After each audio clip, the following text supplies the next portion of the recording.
पिछले गुरुवार रात को सिलीगुड़ी के थाना मोड़ के पास एसएफ रोड स्थित एक बजरंगबली मंदिर की दीवार का एक हिस्सा गिर जाने को लेकर इलाके में काफी तनाव फैल गया। जानकारी के अनुसार उस इलाके में सड़क चौड़ीकरण का काम चल रहा था और उसी दौरान असावधानीवश मंदिर का एक हिस्सा क्षतिग्रस्त हो गया।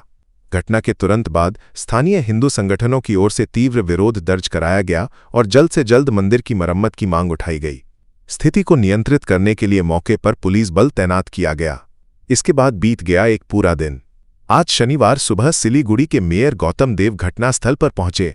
उन्होंने बताया, स्वतंत्रता संग्राम से जुड़ी एक ऐतिहासिक मूर्ति स्थापित करने का काम चल रहा था। उसी दौरान अनजाने में मंदिर का एक हिस्सा गिर गया। प्रशासन की ओर से जल्द मंदिर के पुनर्निर्माण की व्यवस्था की जाएगी। साथ ही उन्होंने ये भी कहा कि अगर कोई धर्म के नाम पर राजनीति करने की कोशिश करेगा तो उसे बर्दाश्त नहीं किया जाएगा। इस तरह की घटना के पीछे कौन लोग राजनीतिक मकसद से उकसाने का प्रयास कर रहे हैं, इसकी जांच की जाएगी। এটা তো চোখের সামনে দেখা গেল জিনিসটা। এই পুরো এরিয়াটা হচ্ছে পুরসভা পাম্প হাউস, এখানে ভেঙে আমরা শিলিগুড়ির স্বাধীনতা আন্দোলনের সবচেয়ে উল্লেখযোগ্য ঘটনা, এই থানাটা ব্রিটিশ ভারতে দখল করেছিল স্বাধীনতাকামীরা। তাদের মধ্যে শান্তি দেবী, তাদের মধ্যে ছবিলা সিং, নন্দুর বাবা শিবমঙ্গল সিং এবং চারুবাবুর বাবা বীরেশ্বর মজুমদার ছিলেন। সেই উজ্জ্বল ইতিহাস গাথা এখানে মেমোরিয়াল করা হবে, স্মারক স্তম্ভ করা হবে। আজকে শিলিগুড়ির ইতিহাসে অনেক ইউনিয়ন বোর্ড থেকে পুরসভা, কর্পোরেশন অনেক কিছু এসছে, বিভিন্ন পেপারে অনেক কিছু লেখা হয়, আরও অনেক কিছু লেখা হবে, কিন্তু কোনোদিন এই কাজটা কেউ করে দেখায়নি।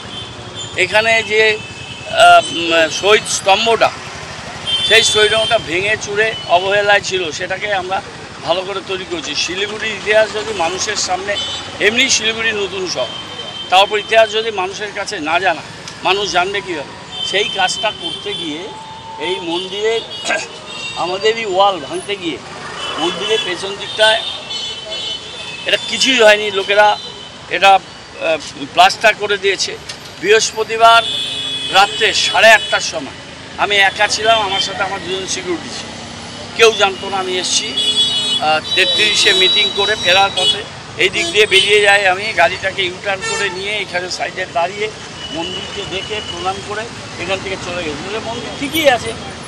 এখন এটা নিয়ে বিজেপি যদি সারিনী ডালমিয়ার এত কথা হয়, রোজদির কথা বলে, ওই শঙ্কর ঘোষ একটা ছোট জলের ট্যাঙ্ক করেছে, সেটা এসডিওকে দিয়ে করিয়েছে। আমরা কি করব? আমি তাও ওটা কানেকশান করে দিয়েছি। একটা ফোন করেই বলতে পারতো যে দেখুন মন্দিরের পেছন দিকে ক্ষতিগ্রস্ত হচ্ছে বা কিছু হয়েছে। সেটা নিয়ে রাজনীতি করবে, হনুমান চালিসা পড়বে, গীতা পাঠ করবে, ওখানে কর্পোরেশনের সামনে গিয়ে বসে পড়বে, সেটা ওদের কাজ, ওরা করতে পারে, আমার ওটা নিয়ে বলার কিছু না। এই একটা অহেতুক কোনো বিষয় নয়, তাকে নিয়ে এই ধরনের একটা ধর্মীয় উত্তেজনার সৃষ্টি করা অত্যন্ত দুর্ভাগ্যজনক। আমরা কড়া এবং তীব্র ভাষায় নিন্দা করি। আমাদের কাজ হচ্ছে এই নন ইস্যুগুলোকে যারা ইস্যু করছে তাদের অপ্রাসঙ্গিক করে দেওয়া, তাদের আমাদের এই সাব ডিভিশন থেকে অপাঙ্ক্তেয় করে দেওয়া, এবং তাদেরকে আমি বলছি, খোলা ময়দানে চ্যালেঞ্জ দিচ্ছি যে 26-এ ময়দানে আপনাদের সাথে দেখা হবে। 4টে সিট 4-0 হবে, 1 ইঞ্চি জায়গায় এদের ছাড়বো না। অনেক ভদ্রতা করেছি এই ভাজপার সাথে। এবার ভাজপা যে ভাষায় কথা বলবে, যে ভঙ্গিমায় কথা বলবে, যে লেভেলে কথা বলবে, তাদের সেই অসভ্যতা, সেই লেভেলে জবাব দেওয়া হবে। এরা ভদ্রতাকে দুর্বলতা মনে করে। আমরা অনেক মারধর খেয়ে জীবনের ঝুঁকি নিয়ে এই জায়গায় এসেছি। আমরা হাতে ট্যাটু, বুকে চেক গুয়েভারা লাগিয়ে সিপিএমের সময় সিপিএমের তামাক খেয়ে, আর বিজেপি কেন্দ্রে আসার সময় বিজেপির এলওপি চিফ হুইপ হওয়া, আমরা সেইভাবে আসিনি। শুধু আমাদের এই সমস্ত ধমকি চমকি যেন কেউ না দেখায়।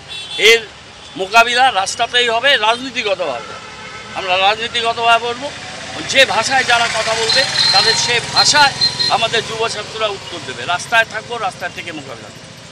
6 টাকায় 1 কোটি কোটি টাকা, 6 টাকায় 1 কোটি মাত্র 6 টাকায়। হ্যাঁ সত্যি, কিনুন ডিয়ার সাপ্তাহিক লটারি মাত্র 6 টাকায় আর পেয়ে যান প্রথম পুরস্কার 1 কোটি টাকা। शादी या फंक्शन में हो या डे संजोना, डॉक्यूमेंट्री हो या विज्ञापन बनवाना, प्रोडक्ट की ब्रांडिंग को नए रंग लगाना, कैंडिड शॉट से पल के कराना, हर तस्वीर में जादू लाना, हर फ्रेम में हो कला का खजाना, खूबसूरती और क्रिएटिविटी जब साथ निभाना। सारांश में फोटोग्राफी या सिनेमाटोग्राफी हो करवाना तो सोमानी डिजिविजन में ही आना। सोमानी डिजिविजन हर याद को बनाए खास। कॉन्टैक्ट 9434023813।